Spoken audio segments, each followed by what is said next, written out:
रात के अंधेरे में सियोल के एक पार्क में एक छोटी लड़की अपनी खोई हुई गुड़िया को ढूंढते हुए भाग रही होती है। जब उसे आखिरकार गुड़िया मिल जाती है तभी उसके पीछे आसमान में अजीब चमकती चिंगारियां दिखाई देती हैं। जैसे ही वो पलट कर देखती है डर के मारे चीख पड़ती है, क्योंकि उसके सामने से एक विशालकाय राक्षस गुजर रहा होता है। 25 साल बाद न्यूयॉर्क में ग्लोरिया एक लंबी रात की पार्टी के बाद अपने अपार्टमेंट लौटती है। वहां उसका बॉयफ्रेंड टिम गुस्से में इंतजार कर रहा होता है। वो ग्लोरिया पर चिल्लाता है और बताता है कि उसने अपनी नौकरी खो दी है और अब बस सोफे पर पड़ी रहती है, पार्टी करती है और जिंदगी बर्बाद कर रही है। टाइम उसे संभालते संभालते थक चुका होता है, इसलिए वो उससे ब्रेकअप कर लेता है। उसने पहले ही ग्लोरिया का सारा सामान पैक कर दिया होता है और कहता है कि जब तक वो काम से लौटे तब तक ग्लोरिया वहां से चली जाए। टिम के जाते ही ग्लोरिया के पार्टी दोस्त अपार्टमेंट में घुस आते हैं, लेकिन ग्लोरिया इतने गहरे सदमे में होती है कि कुछ भी रिएक्ट नहीं कर पाती। कुछ समय बाद वो अपना बचपन का घर लौट आती है, जो अब एक छोटे से शहर में है। घर पूरी तरह खाली होता है, फर्नीचर तक नहीं होता, इसीलिए ग्लोरिया फर्श पर ही सो जाती है। अगली सुबह वो स्टोर जाकर एक एयर मैट्रेस खरीदती है और वहीं उसकी मुलाकात अपने बचपन के दोस्त ऑस्कर से हो जाती है। ऑस्कर उसे बाहर घूमने के लिए बुलाता है और ग्लोरिया छुट्टी का बहाना बनाकर हामी भर देती है। ऑस्कर के बार में ग्लोरिया बार बार अपना सिर खुजला रही होती है। वो बताती है कि ये उसका एक नर्वस टिक है जो कभी कभी उसे परेशान करता है। वहाँ उसकी मुलाकात ऑस्कर के दोस्तों जोएल और जी से होती है। बातचीत के दौरान ग्लोरिया शराब से दूर रहने की कोशिश करती है, लेकिन जब ऑस्कर उसके सामने बियर रख देता है तो वो अनचाहे ही पी लेती है। बार बंद होने के बाद पूरा ग्रुप देर रात तक बातें करता और शराब पीता रहता है। जोएल ग्लोरिया को चूमने की कोशिश करता है, लेकिन वो तुरंत पीछे हट जाती है। ऑस्कर ये सब देख लेता है और गुस्से में अपने दोस्त पर चिल्लाता है, फिर वहां से चला जाता है। ग्लोरिया अपना एयर मैट्रेस पार्क से खींचकर घर ले जाने की कोशिश करती है, लेकिन थकान के कारण वहीं गिरकर सो जाती है। उसे सपना आता है कि वो फिर से बचपन में उसी पार्क में है। तेज हवा चल रही है और आसमान में बिजली चमक रही है। तभी उसकी बहन का फोन आता है और वो बताती है कि सियोल में एक राक्षस ने हमला कर दिया है। ग्लोरिया तुरंत कंप्यूटर खोलकर राक्षस का वीडियो देखती है, जिसमें एक विशालकाय राक्षस शहर के बीचों बीच चलता हुआ भारी तबाही मचा रहा होता है। वो घबराकर टिम को फोन करती है, लेकिन टिम उसे बताता है कि यह घटना 9 घंटे पहले हो चुकी है, यानी ग्लोरिया फिर से शराब के नशे में हकीकत से कट गई थी। गुस्से में ग्लोरिया कॉल काट देती है। शाम को ग्लोरिया फिर से बार लौटती है। वहां बड़े स्क्रीन पर राक्षस का फुटेज चल रहा होता है, जिसे देखकर वो दोबारा शराब पीने लगती है। न्यूज रिपोर्टर बताते हैं कि हमले में कई लोग मारे गए हैं और हवा तक जहरीली हो चुकी है। बार से निकलकर ग्लोरिया ताजी हवा लेने पार्क चली जाती है और वहीं सो जाती है। अगली सुबह वो टिम को कॉल करती है, लेकिन टिम उसे बताता है कि वो नशे में है और बात नहीं करना चाहता। गुस्से में ग्लोरिया फोन फेंक देती है। इसके बाद ग्लोरिया घर लौटती है और एयर मैट्रेस फुलाने लगती है, लेकिन थकान में वहीं सो जाती है। तभी ऑस्कर दरवाजा खटखटाता है। वो अपने साथ एक पुराना टीवी लेकर आया होता है। टीवी सेट करते हुए ऑस्कर बताता है कि राक्षस फिर से सियोल में दिखाई दिया है, लेकिन इस बार उसने हमला नहीं किया। वो बस खड़ा रहा, हाथ हिलाए, कुछ इमारतें गिरी और कुछ लोग घायल हुए, मगर पिछली बार जैसी तबाही नहीं हुई। राक्षस ठीक 8:05 पर प्रकट हुआ था और उसके हाव भाव वही थे जो 25 साल पहले देखे गए थे। पहले लोग इसे झूठ मानते थे क्योंकि सिर्फ एक फोटो थी, लेकिन अब यह सच साबित हो चुका है। ऑस्कर ग्लोरिया को अपने बार में नौकरी ऑफर करता है। ग्लोरिया खुशी खुशी मान जाती है और उसे गले लगा लेती है। तभी उसकी नजर स्क्रीन पर जाती है, जहां राक्षस अपना सिर खुजला रहा होता है। उस रात ग्लोरिया बार में अच्छा काम करती है, लेकिन उसकी निगाहें बार बार बड़ी स्क्रीन पर जाती रहती हैं। राक्षस ऐसे इशारे करता है जैसे वो जमीन पर कुछ फेंक रहा हो। अगले दिन ग्लोरिया घर पर बैठकर पहले हमले का फुटेज देखती है और नोटिस करती है कि राक्षस कुछ अपने कंधे पर घसीट रहा है। फिर वो पार्क जाती है और समझ जाती है कि राक्षस ने वही हरकतें दोहराई थीं जो उसने खुद वहां की थीं। अगले कुछ दिनों तक राक्षस नहीं दिखाई देता। लोग तरह तरह की थ्योरी बनाने लगते हैं। कुछ कहते हैं कि राक्षस एक मशीन है जिसे दूर से कंट्रोल किया जा रहा है, क्योंकि वो कभी नीचे नहीं देखता। ग्लोरिया लगातार जांच करती रहती है और सियोल और अपने शहर के नक्शों में पैटर्न खोजती है। एक सुबह वो अपनी थ्योरी टेस्ट करने का फैसला करती है। ठीक 8:05 पर वो प्लेग्राउंड में जाती है और जानबूझकर अजीब हाथों की हरकतें करती है। फिर दौड़कर घर आती है और टीवी ऑन करती है। न्यूज में दिखता है कि राक्षस सियोल में प्रकट हुआ है और बिल्कुल वही हरकतें कर रहा है जो ग्लोरिया ने की थी। अब ये साफ हो जाता है कि ग्लोरिया राक्षस को कंट्रोल कर सकती है। ये जानकर ग्लोरिया सदमे में बिस्तर पर गिर जाती है और सो जाती है। जब वो जागती है, टीवी पर अब भी राक्षस की खबरें चल रही होती हैं और बताया जा रहा होता है कि राहत संगठन हालात संभाल नहीं पा रहे हैं। ग्लोरिया टिम को कॉल करके बताती है कि उसे नौकरी मिल गई है। उसी वक्त ऑस्कार पुराना सोफा लेकर आ जाता है तो ग्लोरिया टाइम से कहती है कि वो थोड़ी देर इंतजार करे। रात में ग्लोरिया और ऑस्कार मिलकर सोफा सेट करते हैं। फिर ऑस्कार उसे याद दिलाता है कि अब बाहर जाने का समय हो गया है। ग्लोरिया उसके साथ निकल जाती है और भूल जाती है कि टेम अब भी कॉल पर इंतजार कर रहा है। बार में टेम उसे बार बार कॉल करता है, लेकिन ग्लोरिया नशे में होने की वजह से फोन नहीं उठाती। बार बंद होने के बाद ग्लोरिया फैसला करती है कि अब उसे अपना राज सबको बताना चाहिए। वो अपने दोस्तों को पार्क ले जाती है और कहती है कि सोल ऑनलाइन के कैमरे चेक करो। जैसे ही ग्लोरिया प्लेग्राउंड में कदम रखती है, सियोल में राक्षस प्रकट हो जाता है और उसकी हर हरकत, यहाँ तक कि डांस भी कॉपी करने लगता है। लोग हैरान रह जाते हैं। तभी कोरिया में मिलिट्री एयरक्राफ्ट आते हैं और राक्षस पर हमला कर देते हैं। ग्लोरिया को भी दर्द महसूस होता है। वो हवा में मुक्का मारती है और राक्षस भी वही करता है, जिससे एक एयरक्राफ्ट गिर जाता है। उसे एहसास होता है कि शायद पायलट मारे गए हैं। ये सोचकर वो घबरा जाती है और ठोकर खाकर बेहोश हो जाती है। बाद में ग्लोरिया घर में होश में आती है और टीवी पर देखती है कि राक्षस के गिरने से भारी तबाही मच चुकी है। ऑस्कर खाना लेकर आता है और देखता है कि ग्लोरिया पूरी तरह टूट चुकी है, क्योंकि इतनी मौतों की वजह वही बनी है। ग्लोरिया खुद को पुलिस के हवाले करना चाहती है, लेकिन ऑस्कर उसे रोकता है और अखबार दिखाता है। उसमें लिखा होता है कि राक्षस के साथ साथ एक विशालकाय रोबोट भी देखा गया है। ऑस्कर मानता है कि राक्षस का प्लेग्राउंड में आना इस बात का संकेत है कि वो ग्लोरिया की मदद करने आया था। दोनों नाश्ते के लिए एक डाइनर जाते हैं और पूरी स्थिति पर बात करते हैं। ऑस्कर बताता है कि जब वे बच्चे थे तब उस जगह कोई पार्क नहीं था, बल्कि एक बंद निर्माण स्थल हुआ करता था। ग्लोरिया को याद आता है कि एक दिन वो और ऑस्कर स्कूल के बाद वहां से गुजर रहे थे। तभी तेज हवा चली थी और उसका स्कूल प्रोजेक्ट उड़कर चला गया था। ऑस्कर उसे समझाता है कि उसे खुद को सरेंडर करने की जरूरत नहीं है। इसी बातचीत के दौरान ग्लोरिया के दिमाग में एक आइडिया आता है। वे एक कोरियन रेस्टोरेंट जाते हैं, जहां ग्लोरिया अपने संदेश को कोरियन भाषा में अनुवाद करवाती है ताकि उसे दुनिया तक सही तरह से पहुंचाया जा सके। इसके बाद दोनों पार्क में जाकर सुबह होने तक इंतजार करते हैं। रात भर वे अपनी जिंदगी के बारे में बातें करते हैं। ऑस्कर उसे बताता है कि उसने कभी ग्लोरिया की छुट्टी वाली कहानी पर भरोसा नहीं किया था। वो हमेशा उसके करियर को फॉलो करता रहा, इसलिए उसे पता था कि ग्लोरिया को नौकरी से निकाल दिया गया था। वो ये भी बताता है कि लगभग 6 साल पहले उसकी सगाई टूट गई थी और तब से वो अकेला ही है। ठीक 8:05 पर ग्लोरिया प्लेग्राउंड में कदम रखती है और हाथों के इशारों से सबको दूर हटने का संकेत देती है। ऑस्कर कैमरों के जरिए सब कुछ देख रहा होता है और ग्लोरिया को बताता है कि अब वहां कोई नहीं है। इसके बाद ग्लोरिया जमीन पर लिखे संदेश को कॉपी करती है, सारी तबाही के लिए माफी मांगती है और वादा करती है कि आगे ऐसा दोबारा नहीं होगा।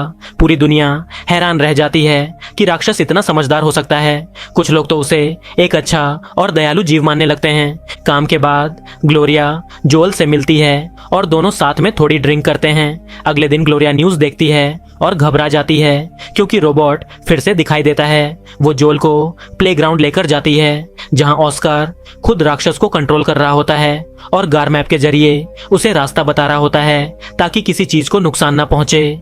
जब ग्लोरिया ऑस्कर से बाहर निकलने को कहती है तो वो बेपरवाही से जवाब देता है कि ये कोई बड़ी बात नहीं है, कम से कम उसके रोबोट ने किसी को मारा तो नहीं है। गुस्से में ग्लोरिया खुद प्लेग्राउंड में कदम रखती है और उसी पल उसका राक्षस प्रकट हो जाता है। आसपास खड़े लोग तालियां बजाने और जश्न मनाने लगते हैं। ऑस्कर फिर भी नहीं हटता तो ग्लोरिया उसे जोरदार थप्पड़ मार देती है और राक्षस भी वही करता है। इसी के बाद ऑस्कर वहां से चला जाता है। उस रात मीडिया में ग्लोरिया के राक्षस को सियोल का संरक्षक कहा जाने लगता है। थप्पड़ वाले पल से इंटरनेट पर ढेरों मीम्स बन जाते हैं। राक्षस दिन ब दिन और ज्यादा प्रशंसक जुटा रहा होता है और उसे देखने के लिए दुनिया भर से लोग सियोल आने लगते हैं। बार में ऑस्कार आम दिनों से कहीं ज्यादा शराब पी रहा होता है और लगातार क्लिप्स देखे जा रहा होता है। बार बंद होने के बाद उसका गुस्सा फूट पड़ता है। वो सबको गालियां देने लगता है और खास तौर पर गैर पर तंज कसता है, ये इशारा करते हुए कि वो फिर से कुछ नशा कर रहा है। गार गुस्से में जवाब देता है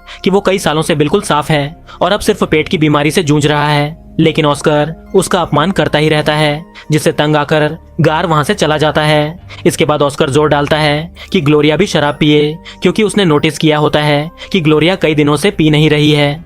ग्लोरिया साफ मना कर देती है और कहती है कि वो फिर से नशे में जाकर कोई नई मुसीबत नहीं खड़ी करना चाहती। इस पर ऑस्कर धमकी देता है कि अगर वो नहीं पिएगी तो वो प्लेग्राउंड चला जाएगा।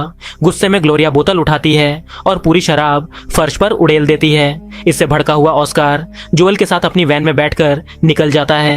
ग्लोरिया उसे रोकने की कोशिश करती है, क्योंकि उसे डर होता है कि ऑस्कर बहुत नशे में है और कोई बड़ी बेवकूफ़ी कर सकता है। लेकिन ऑस्कर उसे गालियां देता है और वैन लेकर चला जाता है। ठीक 8:05 पर ग्लोरिया को एहसास होता है कि ऑस्कर पहले से ही प्लेग्राउंड पहुंच चुका है। वो घबराकर दौड़ती हुई वहां पहुंचती है और उसी पल दोनों राक्षस प्रकट हो जाते हैं। ग्लोरिया ऑस्कर को थप्पड़ मारना शुरू कर देती है, क्योंकि वो उसे लगातार परेशान कर रहा होता है। थप्पड़ धीरे धीरे मुक्कों में बदल जाते हैं। ऑस्कर उसका हाथ पकड़ लेता है, जिससे ग्लोरिया को चोट लगती है। जवाब में ग्लोरिया उसे जोर से ग्रोइन में किक मार देती है। सियोल में राक्षस उनकी हर हरकत की नकल करते हैं और वहां मौजूद लोग इसे देखकर जश्न मनाने लगते हैं। ग्लोरिया उसे धक्का देकर दूर करने की कोशिश करती है, लेकिन ऑस्कार उसे पकड़कर जमीन पर गिरा देता है। जोएल अपने टैबलेट पर देखता है कि राक्षस भी गिर चुके हैं और घबराकर दोनों से रुकने की गुहार लगाता है। उसी समय ग्लोरिया घोषणा करती है कि वो बार की नौकरी छोड़ रही है, लेकिन ऑस्कर उसे दबाकर रखता है और धमकी देता है कि अगर वो काम पर नहीं आई तो वो सियोल को तबाह कर देगा। इसके बाद ग्लोरिया घर लौटती है और अपने बचपन की यादों में खो जाती है। उसे वो दिन याद आता है जब राक्षस पहली बार प्रकट हुआ था। तेज हवा ने उसका स्कूल प्रोजेक्ट उड़ा दिया था और ऑस्कार बिना सोचे समझे फेंस पार करके उसे ढूंढने चला गया था। उसी पल उसे एहसास होता है कि ऑस्कर हमेशा से अपने तरीके से उसकी परवाह करता आया है। कुछ देर बाद जोएल उससे मिलने आता है और अब तक जो कुछ भी हुआ उसके लिए दिल से माफी मांगता है। रात होते होते जोएल की तरफ से ग्लोरिया को एक मैसेज मिलता है, जिसमें वो फिर से माफी मांगता है और साथ ही बताता है कि उसने उसके लिए ढेर सारा फर्नीचर और घर का सामान भेज दिया है, ताकि वो अपनी जिंदगी दोबारा संवार सके। ये सब देखकर ग्लोरिया सीधा ऑस्कर के घर पहुंचती है और उससे पूछती है कि उसने ये सब क्यों किया। अंदर जाकर उसे सच पता चलता है। ऑस्कर एक होर्डर है। घर में उसकी पुरानी गर्लफ्रेंड की तस्वीरें अब भी टंगी हैं, लेकिन ज्यादातर खरोंची हुई हैं। हर तरफ खाली शराब की बोतलें पड़ी हैं, जो साफ बताती हैं कि ऑस्कर भी शराब की लत से जूझ रहा है, ठीक वैसे ही जैसे कभी ग्लोरिया खुद जूझती थी। ऑस्कर टूटकर हर चीज के लिए माफी मांगता है। ग्लोरिया, जो जानती है कि हद से ज्यादा नशे में होना इंसान को कहां ले जाता है, उसे माफ कर देती है, लेकिन एक सख्त शर्त पर कि वो अब बार में शराब नहीं पिएगा। इसके बाद ग्लोरिया घर लौटती है और देखती है कि जोएल ने उसका लिविंग रूम पूरी तरह सजा दिया है। इसी दौरान टिम का कॉल आता है। वो बताता है कि वो उसके शहर में एक नौकरी के सिलसिले में आया है। ग्लोरिया चौंक जाती है और उसे शक होने लगता है कि टिम सिर्फ जलन में आया है। बातचीत के दौरान टिम उसकी वेट्रेस वाली नौकरी पर ताना मारता है और उसे उसके लेखन करियर के मुकाबले घटिया बताता है। ग्लोरिया गुस्से में कॉल काटकर वहां से जाने की कोशिश करती है, लेकिन टिम तुरंत अपनी गलती मान लेता है, माफी मांगता है और उसे बाहर घुमाने का ऑफर देता है। बार में टिम की मुलाकात ऑस्कर से होती है और ऑस्कर शुरुआत से ही गुस्से में रहता है। वो ताने मारता है, रूखे कमेंट करता है और अचानक पूछता है कि बार में सबसे ज्यादा गैर जिम्मेदाराना काम क्या हो सकता है। ये कहते ही वो एक बड़ा सा फटाका निकाल लाता है और फर्नीचर हिलाना शुरू कर देता है। डर के मारे बाकी ग्राहक बाहर भाग जाते हैं। फटाका जलते ही चारों तरफ तबाही मच जाती है। कांच टूटते हैं, बड़ी स्क्रीन चकनाचूर हो जाती है और पीछे आग लग जाती है। ग्लोरिया और टिम बाहर निकलने की कोशिश करते हैं, लेकिन ऑस्कार रास्ता रोक लेता है। वो चिल्लाकर कहता है कि उसने बार बर्बाद कर दिया है और ग्लोरिया उसे छोड़कर कहीं नहीं जाएगी। घबराया हुआ टिम सच बता देता है कि यहाँ कोई नौकरी नहीं थी, वो सिर्फ उससे मिलने आया था। फिर भी ग्लोरिया ऑस्कर को छोड़ने से इनकार कर देती है, क्योंकि वो जानती है कि अगर उसने नौकरी छोड़ी तो ऑस्कर सोल को नष्ट कर देगा। टिम अकेला चला जाता है और ऑस्कर उसे अपमानित करता है। बाद में जब ग्लोरिया घर पहुंचती है तो देखती है कि ऑस्कर अंधेरे में बैठकर शराब पी रहा है। वो ग्लोरिया से कहता है कि टिम को कॉल मत करना क्योंकि वो नहीं चाहता कि वो उसके साथ दोबारा जुड़ जाए। ऑस्कर कहता है कि ग्लोरिया सो जाए, वो उसकी रक्षा करेगा। ग्लोरिया सिर खुजलाती है और उसे सब कुछ याद आने लगता है, पहले राक्षस वाले दिन की सच्चाई। उसे याद आता है कि उसने ऑस्कर का पीछा किया था लेकिन ऑस्कर ने उसे देखा नहीं था। जब ऑस्कर को उसका प्रोजेक्ट मिला तो उसने उसे कुचल दिया। उसी पल आसमान में बिजली गिरी और उस चोट की वजह से सोल में पहली बार राक्षस प्रकट हुआ। चोट लगने से ग्लोरिया बेहोश हो गई थी और बिजली ऑस्कर को भी लगकर वो भी बेहोश हो गया था। दोनों के पास बचपन में एक राक्षस और एक रोबोट का खिलौना हुआ करता था। वर्तमान में ग्लोरिया ऑस्कर से साफ कहती है कि ये कोई रोमांटिक जलन नहीं है, असल में ऑस्कार खुद से नफरत करता है। ग्लोरिया को शहर में करियर मिल गया जबकि ऑस्कार इसी छोटे शहर में फंस गया और उसे घटिया नौकरी करनी पड़ी। वो इसी वजह से खुद को नाकाम मानता है। ग्लोरिया टिम को कॉल करती है और कहती है कि वो उसके साथ चली जाएगी। टीवी पर सोल की सायरन बजने लगती है। 8:05 होने वाला होता है। ऑस्कर भागकर प्लेग्राउंड जाने की कोशिश करता है लेकिन ग्लोरिया कुर्सी उठाकर उसे मारती है और रोक देती है। गुस्से में ऑस्कर सोफे को लात मारता है, लकड़ी का टुकड़ा निकालता है और ग्लोरिया के पीछे दौड़ता है। ग्लोरिया उस पर किताबों की अलमारी गिरा देती है। जब ऑस्कर भागने की कोशिश करता है तो ग्लोरिया टीवी धक्का देकर उसे कोने में फंसा देती है लेकिन ऑस्कर आसानी से बाहर निकल आता है और दरवाजे तक पहुंच जाता है। ग्लोरिया उसका पीछा करती है। ऊपर की मंजिल तक ऑस्कर तेज होता है। वो खिड़की से कूदकर पूल में गिर जाता है। ग्लोरिया उसे रोकने की कोशिश करती है लेकिन वो बाट पार करके भाग जाता है। ग्लोरिया प्लेग्राउंड पहुंचती है और लड़ने के लिए तैयार हो जाती है। ऑस्कर भी वहां आता है लेकिन इस बार वो उसे जल्दी हरा देता है और जमीन पर गिरा देता है। वो कहता है कि ग्लोरिया न्यूयॉर्क जा सकती है लेकिन अगर वो गई तो वो सोल को तबाह करता रहेगा। ऑस्कार पैरों से जोर जोर से हमला करता है और सोल में कोरिया के हजारों लोग मारे जाते हैं। ग्लोरिया पूरी तरह टूट जाती है। कुछ देर बाद ग्लोरिया देखती है कि उसका नक्शा उल्टा लटका हुआ है। तभी उसे एक आइडिया आता है। वो अपना बैग पैक करती है और सियोल जाने के लिए एयरपोर्ट दौड़ती है। शहर पहुंचकर वो टाइम को कॉल करती है और बताती है कि वो ठीक है और अब पूरी तरह अपनी जिंदगी अपने कंट्रोल में ले चुकी है। उधर ऑस्कर ग्लोरिया के घर आता है और देखता है कि वो जा चुकी है। वो वापस प्लेग्राउंड जाता है और रोबोट को प्रकट करता है। लोग डर के मारे भागने लगते हैं। तभी ग्लोरिया उसकी ओर बढ़ती है। ऑस्कर एक बच्चे को मारने ही वाला होता है कि जमीन कांपने लगती है। वो ठिठक जाता है। ग्लोरिया का राक्षस उसके सामने प्रकट हो जाता है। ऑस्कर भागने की कोशिश करता है लेकिन ग्लोरिया राक्षस को कंट्रोल करके उसे पकड़ लेती है। रोबोट हवा में उड़ता है और राक्षस ऑस्कर पर दहाड़ता है। ऑस्कर रोने लगता है, माफी मांगता है, फिर भी गालियां देता रहता है। ग्लोरिया उसे दूर फेंक देती है। जैसे ही उसे अपने अंदर क्लोजर मिलता है उसका राक्षस गायब हो जाता है। सोल के लोग भी राहत की सांस लेते हैं क्योंकि रोबोट भी गायब हो चुका होता है।